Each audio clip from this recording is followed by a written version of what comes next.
महावीर की, तो हम एथिक्स का क्वेश्चन देख रहे हैं, इसमें हम महावीर की शिक्षाएं क्या है इसके बारे में प्रयत्न कर रहे हैं, और समकालीन विश्व में उसकी प्रासंगिकता का स्पष्ट कीजिए।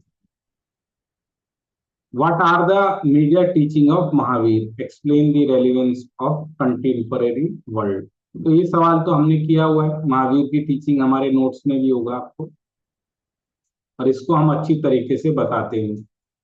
महावीर स्वामी की 5 शिक्षाएं हैं। क्या? तो चार है, सत्य अहिंसा अस्तेय परिग्रह।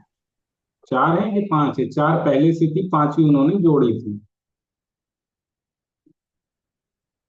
यस सर, ब्रह्मचर्य सर। ब्रह्मचर्य, आस्ते, क्या?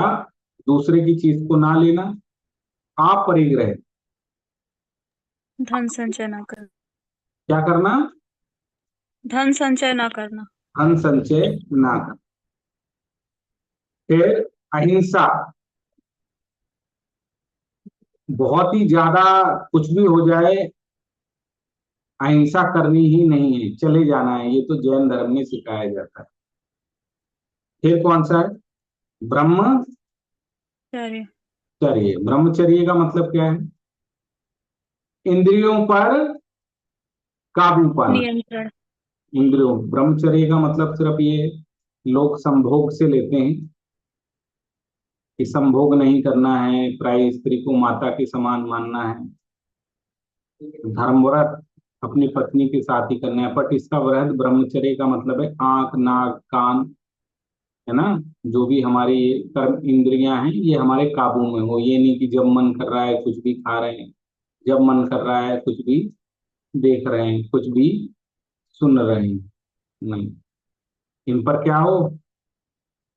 काबू। ये इसका क्या है?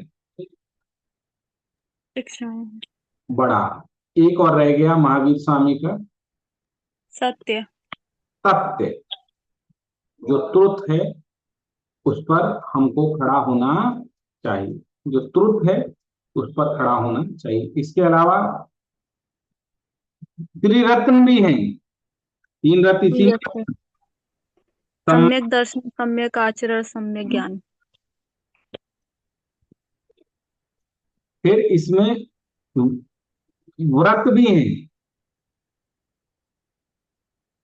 महाव्रत और अणुव्रत, है ना। जी। तो खैर, यहाँ महावीर की बात हुई है तो इनकी टीचिंग्स लिख दोगे आप, और टीचिंग से क्या सीख सकते हैं? भाई अहिंसा एक बहुत बड़ा वैल्यू है, जिसकी आज कहीं पर भी क्या नहीं की जा रही है। अनुसरण नहीं किया जा रहा। वर्ल्ड लेवल पे यूक्रेन और उसमें देख लो, है ना। फिर अपरिग्रह और आस्ते, ये जो इंजीनियर बाबू के यहाँ 50 लाख रुपए निकला, क्यों निकला है? जला क्यों दिया? अगर उसकी खुद की वो होती, क्या मेरे प्यारे प्यारे बच्चों, क्या होती?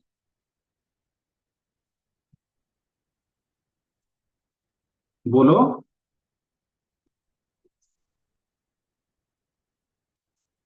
खुद की उसकी इनकम होती तो वो क्या नोटों को जलाता?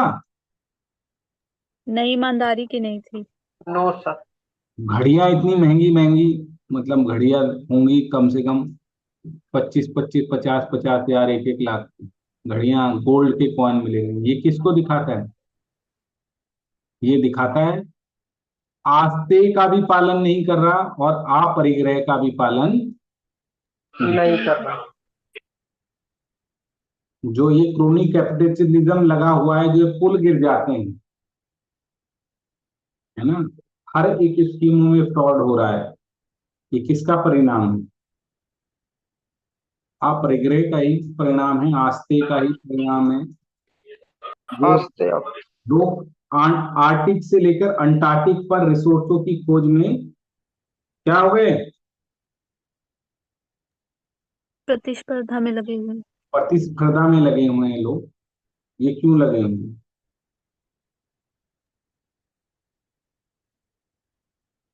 ये इसी में, इसी का अपरिग्रह। लगे हुए हैं। किसमें लगे हुए हैं? किसी कारणवश लगे हुए हैं। फिर सत्य, क्या कहीं सत्य चल रहा है आजकल मेरे प्यारे प्यारे बच्चे? Do you see any kind of truthness? जो लोग सही हैं उसको पर काम कर रहे हैं? नहीं, झूठ, फरेब, अनुचित चीजों का बोलबाला है। तो लोगों को इनसे क्या सीखना चाहिए? लोगों को इनकी जो ये प्रमुख शिक्षाएं हैं इससे सीखनी। इसके अलावा आप लिखना चाहते हो तो अनेकांतवाद और स्यादवाद भी महावीर मानते थे, उनकी शिक्षा नहीं है ये, पर मानते थे। तो स्यादवाद में आप क्या लिख सकते हो? स्यादवाद और अनेकांतवाद में कि भाई आपको कट्टरतावादी नहीं होना चाहिए। आप जिस धर्म को मानते हो, आप जिस मत को मानते हो, हाँ ठीक है, वो आप मान रहे हो उस धर्म को। कोई ज्ञान योग मान रहा है, कोई कर्म योग मान रहा है, कोई योग मान रहा है, कोई ज्ञान योग मान रहा है, लेकिन आप ये कहो यही एकमात्र परम सत्ता है या यही एकमात्र सत्य है, ये सही नहीं है। इस दुनिया में क्या है? परम सत्य एक ही है, लेकिन एकम सत्य विप्रा बहु अलग अलग नजरिया है, दृष्टिकोण है। है। इसीलिए जब भी आप कोई बात रखें तो दूसरे को भी क्या रखें? सहिष्णुता। समझ। ये मेरा मत है, लेकिन उसी चीज को लेकर रोहित जी का, सपना जी का, जीतू जी का मत ये, और जब मैं अपनी मत को रिस्पेक्ट करता हूं तो टॉलरेंस का मूल्य, किसका मूल्य मेरे प्यारे प्यारे बच्चों? टॉलरेंस। टॉलरेंस का मूल्य इससे निकलता है। इसीलिए त्यागवाद, कि जब भी कोई बात कहें तो मेरे दृष्टिकोण में मुझे ये समझ में आ रहा है। तो आप धार्मिक लोग जो कट्टरतावाद, आतंकतावाद, धार्मिक लड़ाइयां, ये किसके कारण? ये असहिष्णुता का। ये कारण इनटॉलरेंस। परम सत्ता को एक ही मानना, अपने विचारों में कट्टर हो जाना और अपने ही विचार को कैसा मानना? एक तत्व, सार्वभौम है। कि जो मैं जानता हूं वही सत्य है। मोनोस्टिक किसी भी चीज पर हो जाना, इसमें रूम फॉर इम्प्रूवमेंट नहीं है। ऐसा करके आप कुछ लिख सकते हैं।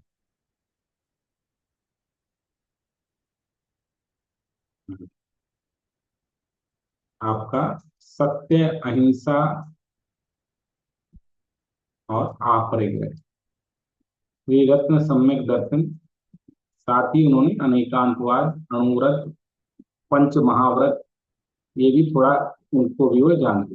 अहिंसा की सीख, यूक्रेन युद्ध वार, इजराइल त्याग कर पंचशील को वरीयता दी। ठीक है, अहिंसा को वर्त, अपरिग्रह सभी कर रहे हैं। क्रोनी कैपिटलिज्म लिख सकते हैं इसमें, है ना? भ्रष्टाचार यस सर। लिख सकते हैं। देशों से हथियारों की तस्करी सुलझाना, कूटनीति में के माध्यम से सुलझाना, संयुक्त राष्ट्र संघ में सुधार। अब आपने एक ही डायमेंशन निःशक्तिकरण, ये बड़ा अच्छा है, निःशक्तिकरण को बढ़ावा देना। उन्हीं का है ना, हिंसा नहीं करनी है, सीटीबीटी, एनपी, यस। ठीक है, ऐसा बुलाया जाए। अब इसमें और डायमेंशन आपने कवर नहीं किए हैं।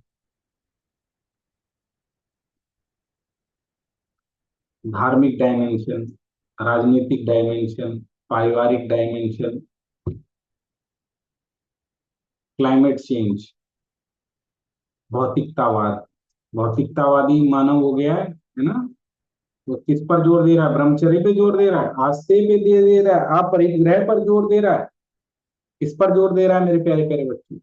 इंद्रिय सुख पे। इंद्रिय सुख। और इंद्रिय सुख की कामना में वो कुछ भी करने के लिए तैयार है। तैयार है, रेडी है।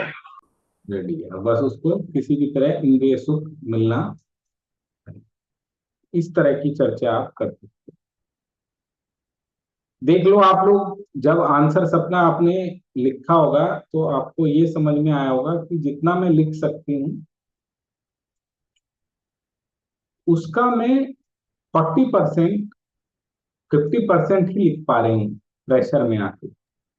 यस, उससे भी कम। हम्म।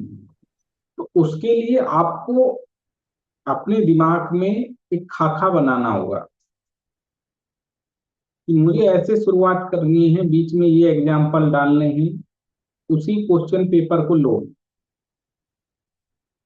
जो आपने यहाँ पर क्वेश्चन लिखे हैं, ध्यान से सुनो जीतू, और उसी क्वेश्चन पेपर की स्टार्टिंग देखो, जो आंसर आपने लिखा है मिडल देखो, और वो देखो, दोबारा मत लिखो, वहीं पर काटो कि मैंने कहाँ बात दोहराई है, कहाँ मैंने स्टार्टिंग सही नहीं की है, और कहाँ कहाँ मैं जो और कर सकता था मुझे और करना है। तो अपने पेपर पे ही 3 घंटा लगाओ, नया नहीं लिखना, दोबारा नहीं लिखना। उसके करंट अफेयर में से क्या उतारो, उदाहरण उतार के, जो नए उदाहरण है उसको बनाओ, और उसी पेपर में साइड साइड छोटा छोटा लिखो। पहले गलतियां देखो, सारी गलतियां देखो, फैक्चुअल गलतियां देखो, स्टार्टिंग की गलतियां देखो, स्ट्रक्चर की गलतियां देखो, जो आपको याद था लेकिन आप लिख नहीं कर पाए उसको लिखो।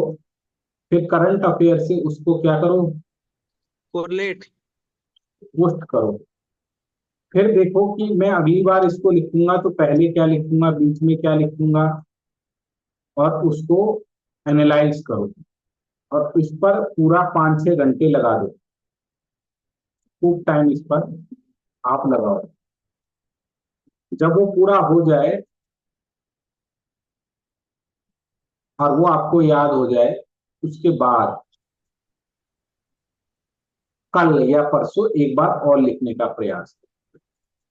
लेकिन पहला काम आपका क्या होना चाहिए, इधर उधर से माल मसाला देखना नहीं, अपने आंसर को ही पुष्टि करना है। ये नहीं यूट्यूब पर सर्च करने लग गए, मैंने ये लिखा है वो नहीं, नहीं।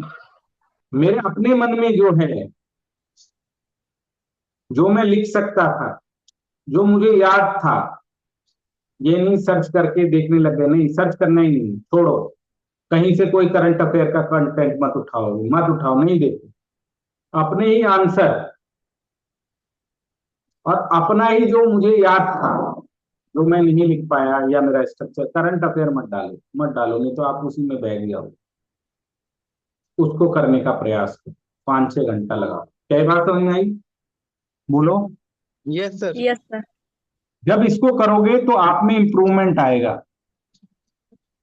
नया लिखने से इंप्रूवमेंट नहीं आएगा, लेकिन पुराना को ही देख के, करंट अफेयर भी मत डालो, अपना ही जो आपको याद है उसको डालो। क्या बात समझ में आई। जी यस सर। सर। तो ठीक है मेरे प्यारे प्यारे बच्चों,